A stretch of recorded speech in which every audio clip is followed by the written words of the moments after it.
Yo, what's going on? It's your main man, Rick the Dawn. Hey, what's going on, y'all? So I just checked out a documentary on Netflix, and I didn't really think I would enjoy this documentary, but boy, was I wrong. And here we go. So it's about Manti Te'o, star football player from Hawaii. I'm trying to say it right. The natives say it differently from the way I used to hear it and how I see it. But anyway, a star player rose through the ranks from high school, went on to play college at Notre Dame, did an amazing job all the way through, and eventually was drafted by San Diego in the NFL. But on the way to that final conclusion, making it to the NFL, he was catfished. That's right, he was catfished by a male pretending to be a female in a very, very, what's up, Myra? Very, very elaborate scheme. And let me just tell you, it is very elaborate. Um, you have to see the documentary. What do I rate it? I would have to rate it a 9 out of 10. I started off a skeptic, not really thinking that I would enjoy this documentary, and boy, was I wrong. It was a very strong documentary. A lot of sub themes came into my mind as I was watching it, and I knew that I would have to speak on it because it's a lot here. So the guy is on Facebook, and I'm talking about the perpetrator, the suspect, or the guilty guy, the evil guy, what have you. The antagonist. He starts off with a Facebook search, and he, looks at Manti Te'o's profile on Facebook and clicks add a friend or what have you. And he realizes very quickly that, he's a male and Manti Te'o may not be susceptible to his advances because they might be deemed inappropriate. So he does something that's very interesting, and he finds a female profile, a lady by the name of Diana O'Meara, and he steals her photographs and then uses those photographs to strike up a conversation with Manti Te'o, which initially is very innocent, but soon turns romantic. And pretty soon, that relationship gets so deep that the antagonist or perpetrator can no longer wiggle himself out of it freely. And during the time of this inappropriate relationship in which Manti Te'o is being absolutely deceived, the perpetrator starts to grow genuine feelings, and he goes through all of these elaborate schemes. Now, that was the most surprising thing that I witnessed while watching this documentary, the length at which he went to try to deceive Manti Te'o. Some of those efforts included having his niece, who's a little girl, get on the phone with Manti Te'o and say how much she missed him and how much she wanted to see him, basically playing on his heartstrings. Other things might include, sending pictures, specific pictures at that. And I think what I would argue is the most deceptive of all those different efforts was claiming that the girlfriend or the suspect or the fake girlfriend died, which impacted Manti Te'o tremendously because he played with so much passion in the game that his girlfriend passed on, that the reporters had to ask, like, where did all this energy and where did all this passion come from? And it prompted Manti Te'o to say his girlfriend had just passed, and that's where a lot of the emotion and passion for that performance came from. And how sick of the perpetrator to create this ruse about Manti Te'o's girlfriend passing in the same breath, week, time frame, a few days prior, a few days after his grandmother had passed. So it turns out Manti Te'o's grandmother had passed, and then the day after, the perpetrator lies to Manti Te'o because he wants some attention, and he tells Manti Te'o that, or it's so elaborate, it's hard to explain, but it's very easy to explain. He acted as if he was the brother of the supposed girlfriend while using his normal voice. See, very easy. And as the brother, he told Manti Te'o that Manti Te'o's girlfriend, his sister, had just passed away. And that struck something in Manti Te'o that he just couldn't hold in. He had such an amazing performance. They asked him, hey, where did all this passion come from? And Manti Te'o simply stated, hey, he had lost some people, and this gang was dedicated to them. And this was a beautiful story, a very beautiful story at surface, until you dig deep into it and you realize, hey, there's more here. And how does this all get revealed? It's simple. You got people on an internet with malicious intent. And in this case, I'm talking about Deadspin. Never heard of them before. Probably will never care to hear about them after this. But they start doing some digging and find out, like, hey, wait a minute. Manti Te'o is dedicating all this stuff to his girlfriend, but there's no record of his girlfriend ever being alive, ever being seen. So they do some digging and they realize that, wait a minute, something's off right here. Manti Te'o's girlfriend is not a real person. In fact, she's being impersonated by this guy Renoa. And from that particular point, it all hits the fan. And sadly, this is the saddest and most biggest tragedy of this entire event. Deadspin, instead of getting all the facts, and I understand they wanted to be the first one to leak this information, but without getting all the facts, they just jump out there with this crazy story. And they pretty much put out in the atmosphere that Manti Te'o is a part of the hoax. So what happens is, as these major publications get their hands on this story, they don't only implicate Renoa, the guy that's perpetrating the female Manti Te'o's supposed girlfriend, but they also implicate Manti Te'o, which I think is the greatest tragedy, because he was the victim. Can you imagine being the victim of a situation and then people looping you in with the criminal? Like, isn't that insane? You know what I mean? Isn't that crazy? That's kind of what happened here. Manti Te'o is the victim, was the victim, and the perpetrator basically deceived him and the entire world. So much so that when the entire world got wind of the story, he had done such a good job. I'm talking about the perpetrator, Renoa. He had done such a great job that people thought that it was no way possible that Manti Te'o could not have known that this guy was playing a female character. But upon further analysis and watching some of the interviews that Dr. Phil conducted, it was very, very clear that Renoa had some mental illness issues and was able to replicate the voice of a female so well that the average person would not have been able to distinguish the two genders. And it's sad because the repercussions of this act eventually led to Manti Te'o not being drafted in the first round, which is what he worked so hard for. We're talking about since high school. This guy is putting in overtime with perfecting his craft. And he gets to the main stage, the NFL draft. And for whatever reason, because of this story being leaked, and also his performance in the championship, the national championship, his stock drops all the way to round number 2. I think pick 38 in the second round. And it's such a big tragedy because he's such a good guy, man.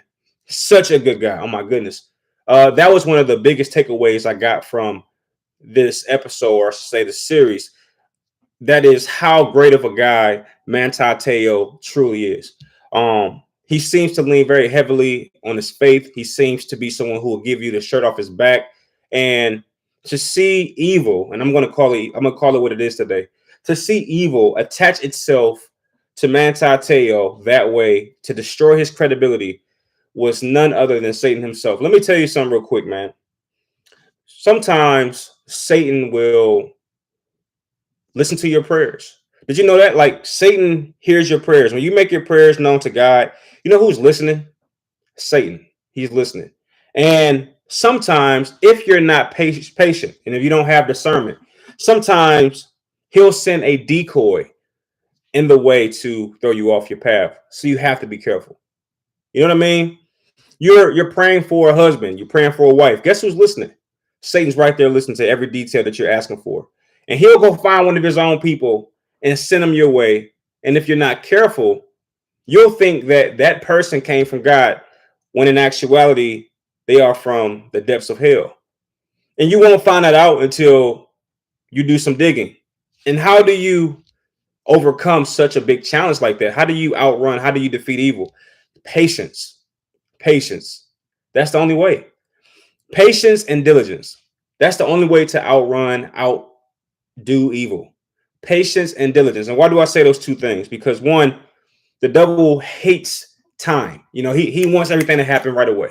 Then that's always a clear indication that he's involved. Whenever something happens too fast, that's about when you know he's involved. Listen, what happens when you plant a apple seed or you plant a flower? Does it happen instantly? I've learned something through studying the works of God, that he doesn't do things instantly. Oftentimes he usually allows things to happen over time. That's just how he has programmed the world. I've noticed that. For example, when a child is born, are they born instantly? No, they take 9 months to develop.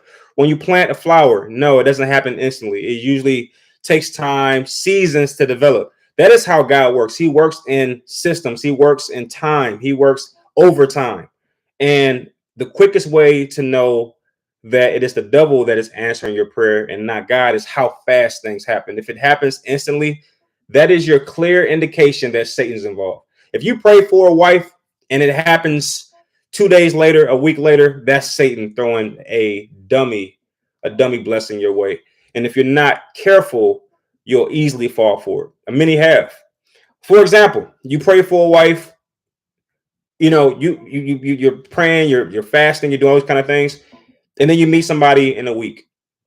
That's not from God. Most likely, I would say 9.5 times out of 10, that's not from God. Not in a week. Because what God will do is prepare you for the blessing he's going to send you. And that preparation could take a year. See what I'm saying? And this is where people fall short because they don't know how to wait, right? They don't have that patience in them. And that's where people fall short. The preparation for the woman that God sends you or the man that God sends you might take you 3 years. And this is where the devil manipulates. And this is where the devil finds his angles. Like, I know this person cannot wait 3 years to develop to become the person that they're asking for God to send them to, whatever. I know they can't wait 3 years, so I'll send somebody to them next week, and they'll take it hook, line, and sinker. And this is why I say the only way to defeat the devil's plots and plans, because he listens to your prayers as well. The only way to defeat his plots and plans is being patient and being attentive. He'll always send you some quick. All right. You ask for $1 million. God's going to make you wait sometimes 10, 20 years to prepare you to receive it. Satan's going to send you something in about a week, a lottery ticket or something like that. Somebody going to send you a little gift, something fast, and you're going to take it because as humans, we don't have the ability to be patient. So why do I say attention or attentiveness? Because if you pay attention and you look at the details of whatever comes your way, you'll realize very easily, oh, yeah, that couldn't be from God because insert great thought here, right? Wait a minute. I asked the Lord for a Christian woman. So Satan is sending you a woman, and then he'll tell you, well, she can become a Christian, right? But that's not what you asked for, right? And this is how you know. So that attentiveness will help you figure out his plans and plots. So the question guiding this entire series is, can you outrun evil? And I just told you, there's only one way to do it. Being patient and being attentive. When you pray to God, know that the devil, is listening, and prepare for whatever he might send your way in the way of a decoy. Especially when it's a materialistic thing. Oh, Satan loves to answer those prayers. If you're asking for a woman with big breasts, you're asking for a man with a big junk. Oh, the Satan gonna bring somebody to you within about a week. It's gonna be so fast, you're gonna think your blessing came through an Uber. But God don't work that way. God takes time, right? Everything that God has done takes time. It takes what? How many seasons does it take for summer to come back? How many seasons does it take for winter to come back? Everything that God has done or put in place takes time. And I'm not lying, because according to the Bible, it took God 7 days to complete the earth or the world. 6 days to complete it, 1 day of rest. So there you have it. God takes time. That's to create the entire world. 7 days. All right. 6 days and 1 day if you count the rest. So my point is, when God does something, it takes time. When a baby is born, it takes how long? 9 months. Nothing that God does happens overnight, happens in a week. And I won't say nothing that God does. I'm saying typically God doesn't work that way. He has these systems. And I've learned this from just watching and listening and seeing how he operates. So when something comes to you right away, you always need to be wary of it. Okay. You ask God to, bless you financially. And then one day later, someone calls with this proposition. You got to know something's wrong there because that's not how God works. He doesn't work that fast. He doesn't work like that. It's not about speed either. It's about development. And I think people forget that. It's not about, oh, God doesn't work that fast because he can't. No, it's about developing. You know what I'm saying? Sure. I'm pretty sure God can make a flower bloom in a second. I'm pretty sure. But it's about development. So it goes through a process. It goes through the watering process. It roots out. It sprouts. It grows up. It goes even like a butterfly. It goes into the cocoon, or rather, you know what I mean? What is it called? Them things are called a larvae, whatever. It goes into a cocoon, and then over time, see, that's the thing. Over time, that's how you know when God's involved. When something happens over time. How do you know when Satan's involved? When something happens instantly, when something happens quick. The devil has made a fortune out of giving human beings things quickly because they can't wait for what God really has for them, right? God gave Adam and Eve everything and just said, hey, just nurture this space over time. You'll find out the true meaning of this space over time. That's how God works, over time. Babies are born over time. The earth was built over time. Flowers are made over time. All right. That's how he works, over time. And Satan will give you a blessing right away. Hey, wait a minute. Hey, so if you bite this apple right now, and that's how you beat this, that's how you beat the devil, being patient. When you're patient, you outwait or you outlast Satan's deceptions. When you're able to be patient and stop, that's how you beat Satan. It's easy to beat him. He's not hard to beat. You beat Satan by being patient. And when you can do that, he gets impatient because he's not a patient individual.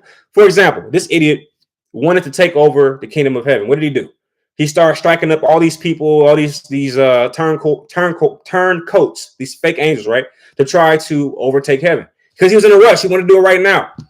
And I'm pretty sure it's I don't know for sure, but it wouldn't surprise me if God told him, like, be patient, something will come, you'll get this, you'll get whatever. But he wanted it right then and there because that's how he works. Satan works in speed. He wants things quick, right now. Bite the apple now. That's how he works. And when you're patient and paying attention, i.e. being vigilant, that is how you beat Satan. That's how you beat him. So, to round this entire debate up, can you outrun evil? Absolutely. With patience, attentiveness, and just knowing his, Satan's deceptions, I think you can do it. And it's very unfortunate because I know exactly what happened here. Manti Te'o would have been an incredible force for good because he was a man of faith and he would have inspired so many people. So what Satan did was he devised a person to come through and spoil all of Manti Te'o's what's the word I'm looking for? I forget the word I'm looking for, but credibility. He sent someone to spoil Manti Te'o's credibility so that when he spoke, people wouldn't listen to the words that Manti Te'o was saying. Instead, they would think about this weird backstory that involves some training. So now all of the greatness that Manti Te'o really is physically as a sports specimen is relegated to this trainee, this evil person who has mental health issues, a grown man who thinks he's a woman. Now all of Manti Te'o's influence and credibility is relegated to this disgusting thing. And that is how Satan works as well. He'll try to discredit you, right? He'll try to catch you doing something deplorable. He'll lie to make it happen. He'll do whatever he can to make it happen. He'll find one of his people that's having mental challenges and he'll send them your way. You got to be careful who comes in your space. You got to be careful because 9 times out of 10, these people are coming from Satan. 9 times out of 10. Very rarely does God send somebody to you so fast. It might happen over time, but it ain't gonna be not an instantaneous thing. It usually doesn't happen that way. And when it does, you gotta do your due diligence and find out who this person is. That's what it is, man. So I think that's what happened. Satan saw the influence that Manti Te'o would have on the world, and all these people that could have been touched by Manti Te'o's kindness. He's such a kind guy, such a sweet and nice guy. Satan saw that, and he sent one of his little individuals towards Manti Te'o to deceive him, and therefore now a lot of what Manti Te'o represents is not even something he had a hand in crafting. Now, the great news is that Manti Te'o has gone on to clear his name. Number one, very important, but most people don't care about that because once they have their story, they run off. That's this new culture we live in. But who cares about those people? They don't matter. And then the second thing is Manti Te'o has gone on to marry a wonderful woman, and I think he has a beautiful little girl as well. So much love to Manti Te'o. Shame on Renoa, whatever his last name is. I don't care. Ridiculous. Ridiculous how he did this to this person. And it was so infuriating to see this guy, this perpetrator, try to generate sympathy for himself. Right? It was disgusting to see that. He wanted sympathy for deceiving somebody. And you know the saddest part, but it's also a good thing that I saw is that Manti Te'o forgave this guy. I would not have been. That's what I'm saying. That's how decent of a human being Manti Te'o is, and I think Satan saw that. So therefore, he tried his best to discredit that type of kindness, and he wanted to just discredit this guy any way possible because that's what he does, right? If you have a purpose from God, Satan also knows that purpose. So what is he going to do? He's going to try to discredit you before you get big enough to influence. That's what Satan fears. He fears irrelevancy. He fears being irrelevant. Okay. He fears everyone finding out the power of God and realizing that he's irrelevant. Right. So he does everything in his power. I'm talking about Satan. He does everything in his power to influence people and discredit the right people. You'll notice a lot of times God's people don't have a large platform. They don't have a lot of this. They don't have a lot of that. Because Satan goes hard, he's pushing certain people in a certain way quickly, right? Because that's how Satan works. He works fast. So you'll notice that certain people will rise to fame so fast. And then you'll say, well, what's taking him so long? That's because God works over time. So God's people will eventually get where they're supposed to go because they have to be developed. And God doesn't see time like we see time. We see time in seconds, minutes, days, years, months. God doesn't see time like that. In fact, sometimes you won't even be the one that God uses to do the thing that you think you're here to do. Sometimes he'll develop you to develop your grandson and your grandson to develop your great grandson. It'll happen like 300 years later. Whatever you thought you were going to do, because that's how God works. He doesn't see time like us. He does things over time. Right. So, for example, the thing that I think I'm here to do, and I can't do it because my platform is so small. What 2,000 subscribers? That's not a big enough platform. But what I'm doing will lay the groundwork for like my great grandson, who will be who I want to be today. And he or she will have the platform to reach millions because he works overtime. That's how he does it. And you just got to know that. If you don't know that, you don't know it. But that's what I'm telling you. Whereas Satan will say, wait a minute, do you really want to miss out on the opportunity to do something so profound? Don't you want to be the person to reach the millions of people? Well, I can make that happen. Just do this. And most people do this. Not your main man, Rick the Dawn. I guess I'll just talk to 2,000 people then or less because I'm going to wait for God. That's how it is, man. You got to wait for God to move. When you start moving by yourself, that's when you're moving outside of the will of God. And that's just what it is. And be careful who you associate yourself with, because that very person might be sent from Satan to discredit you because you have a great purpose that will change the lives of hundreds of thousands of people, millions of people. But if he is successful, I'm talking about Satan, and sending that person to you to discredit you, if that entire plot and plan is successful, when you speak and you try to share your message, they won't listen because you'll have this blotch on your name or on your reputation that will cause people not to hear you. And this is what happened to Manti Te'o. Cold game.